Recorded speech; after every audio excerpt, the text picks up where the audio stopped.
مسلمان آج اپنے بھائیوں سے جدا ہو چکا ہے. آج یہ مسلمان ایک دوسرے کی تکلیف دیکھ تو رہا ہے لیکن آواز اٹھانے کو تیار نہیں ہے. ادھر فلسطین کے مظلوم مسلمان ہیں. ارے قسم خدا وہ مظلوم مسلمان کہہ رہے ہیں کہ ہماری جانیں تو تم لے، لیکن یہ جو یہاں پر قبلہ اول ہے، یہ یہاں پر جو مسجد اقصی ہے، ارے تم اس سے ہم سے چھین نہیں سکتے. ہمارے سجدوں کو تم روک نہیں سکتے، ہمارے رکوعوں کو تم روک نہیں سکتے.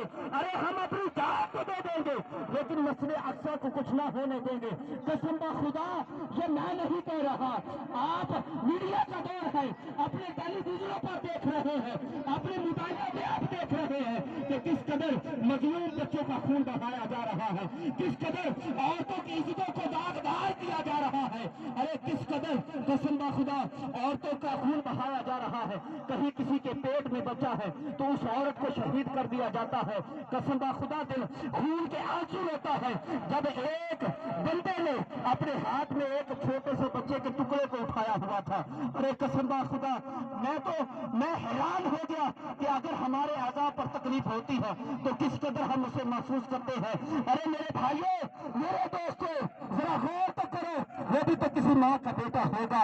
ارے جس کے پیٹ میں وہ تھا وہ بھی تو کسی کی بہن ہوگی، وہ بھی تو کسی کی ماں ہوگی جس کے خون کو بہایا گیا. ارے میں اپنے 57 ممالک کے حکمرانوں کو عرض کرتا ہوں، ہماری آوازوں میں اتنا دم نہیں ہے، ہماری آوازوں میں اتنی طاقت نہیں ہے، لیکن ہم پھر بھی کھڑے ہوئے ہیں، اپنے مسلمان بھائیوں کے لیے کھڑے ہوئے ہیں. لیکن وہ کہاں پہ چلی گئی حضرت عمر بن خطاب والی غیرت. ارے میں کہتا ہوں اگر محمد بن قاسم ایک لڑکی کے خط پر قسم خدا عرب سے چل کر ہندوستان آ سکتے ہیں تو آج کا حکمران اپنے مسلمان بھائیوں کے لیے آواز کیوں نہیں اٹھا رہا؟ آج کے مسلمان حکمران کو چاہیے، ارے تجھ میں غیرت عمر بن خطاب ہونی چاہیے، تجھ میں غیرت سیدنا صدیق اکبر ہونی چاہیے، تجھ میں غیرت عثمان غنی ہونی چاہیے، تجھ میں بہادری شجاعت علی شیر خدا والی ہونی چاہیے.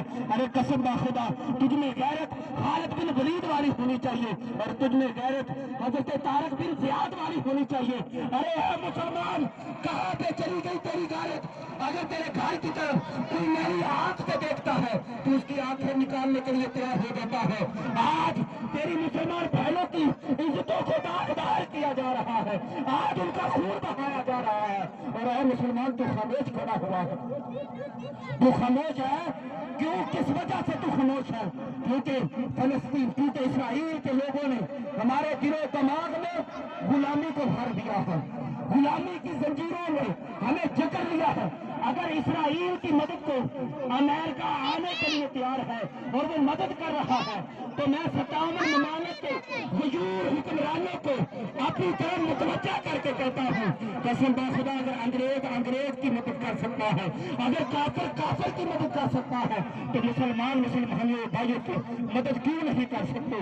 کیوں اپنی آنکھوں کے ساتھ اس ظلم و ستم کو دیکھ رہے ہیں؟ کس وجہ سے اس خون کو دیکھ رہے ہیں، خون ریزی کو دیکھ رہے ہیں؟ اور میں خصوصاً آپ سے التجا کر رہا ہوں، آپ سے ہاتھ باندھ کر عرض کر رہا ہوں، ارے قسم خدا ہم بھی اسرائیل کی مدد کر رہے ہیں، اس مدد سے باز آ جانا چاہیے.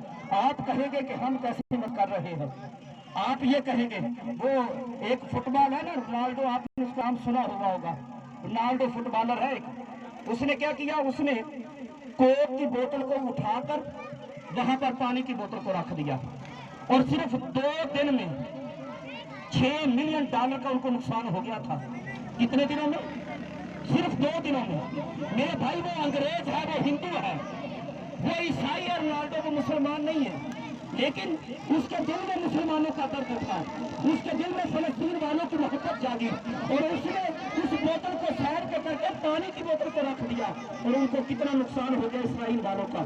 اے میرے مسلمان، تو اپنے گھروں سے یہ تم اسرائیل کی جو چیزیں استعمال کر رہے ہو اس کو اپنے گھروں سے نکال دو، اپنی دکانوں سے باہر پھینک دو. ہمیں ضرورت نہیں ہے ایسے پیسے کی جس پیسے کی وجہ سے ہم کفار کی مدد کر رہے ہیں. اور قسم خدا جو ایک لقمہ ہم ان کے گلے میں ڈال رہے ہیں اور جس کی طاقت کی وجہ سے وہ طاقت ہمارے مسلمان بھائیوں پر استعمال کر رہے ہیں،